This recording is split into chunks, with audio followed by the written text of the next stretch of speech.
നടൻ സലീം കുമാറിനെതിരായ വിനായകന്റെ പരോക്ഷ പരിഹാസത്തിന് മറുപടിയുമായി നടനും മകനുമായ ചന്തു സലീം കുമാർ, സീനിയർ നടന്മാർ തന്നെ മാറ്റി നിർത്തുമായിരുന്നുവെന്നും നിന്റെ അച്ഛൻ മാത്രമേ കൂടെ നിർത്തിയിട്ടുള്ളൂവെന്നും തന്നെ ആദ്യം കണ്ടപ്പോൾ വിനായകൻ അതാണ് തന്നോട് പറഞ്ഞതെന്നും ചന്തു പറയുന്നു.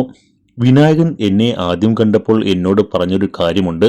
ഈ സീനിയർ നടന്മാരെന്ന് പറയണമാരൊക്കെ എന്നെ മാറ്റി നിർത്തുമായിരുന്നടാ.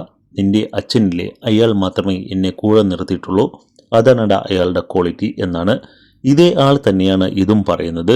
ഡ്രഗ് എക്സ്പ്ലോയിറ്റ് ചെയ്യുന്ന ഒരാളെ എത്രത്തോളം അത് ബാധിക്കുന്നുണ്ടെന്ന് മനസ്സിലാക്കണം. അയാൾക്ക് ആര് എന്തെന്ന് പോലും മനസ്സിലാകുന്നില്ല. അയാൾ ഇതുവരെ പോയിട്ടുള്ള പരിപാടികൾ എല്ലാം ഒന്നില്ലെങ്കിൽ ബോധവൽക്കരണ ക്ലാസുകൾ, അല്ലെങ്കിൽ സാമൂഹിക സമ്മേളനങ്ങൾ. അവിടെയെല്ലാം അയാളെ കേൾക്കാൻ വരുന്നവരോടാണ് അയാൾ സംസാരിക്കുന്നത്. അവിടെയെല്ലാം പോയിരുന്ന് എന്നെപ്പോലെ എല്ലാവരും കുടിച്ച് ലിവർ സിറോസിസ് വരുത്തി വെക്കുന്നു എന്ന് പറയാൻ പറ്റില്ലല്ലോ. അനുഭവിക്കുന്നവർക്കല്ലേ അതിൻ്റെ ദൂഷ്യഫലങ്ങൾ അറിയാനും അത് പറഞ്ഞു മനസ്സിലാക്കാനും പറ്റുകയുള്ളൂ എന്നാണ് ചന്തു കുറിച്ചത്.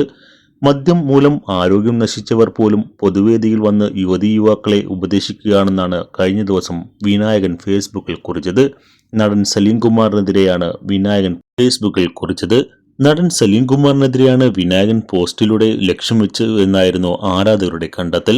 കള്ളടിച്ച് മൂത്ത് പഴുത്ത് സകലതും അടിച്ചുപോയ എഴുന്നേറ്റ് നിൽക്കാൻ നാലാളുടെ സഹായം വേണ്ടി വരുന്നവന്മാരെ പൊതുവേദിയിൽ വന്നിരുന്ന് ഡ്രഗിനെ പറ്റി പറയുന്നത് കോമഡിയാണ്. ദുരന്തവും മയക്കുന്നതെല്ലാം മയക്കുമരുന്നാണ്.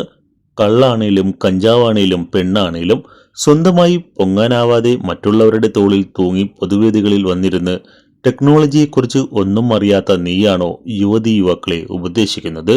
ചത്ത ഈ ശവങ്ങളെ പൊതുവേദിയിൽ കൊണ്ടുവന്ന് ഇരുത്തല്ലേ. ചാകാറായാൽ വീട്ടിൽ പോയിരുന്ന് ചത്തോളണം. സിനിമ നിന്നെയൊക്കെ മയക്കുന്നത് കൊണ്ടല്ലേടാ മക്കളെയും അതിലേക്ക് തള്ളിക്കയറ്റിവിട്ട് ക്യാഷ് ഉണ്ടാക്കാൻ നോക്കുന്നത്. നീയൊക്കെ അല്ലേടാ യഥാർത്ഥ ഡ്രഗ് അഡിക്റ്റ് എന്നായിരുന്നു വിനായകന്റെ പോസ്റ്റ്. വിവാദമായതോടെ താരം കുറിപ്പ് പിൻവലിക്കുകയും ചെയ്തു.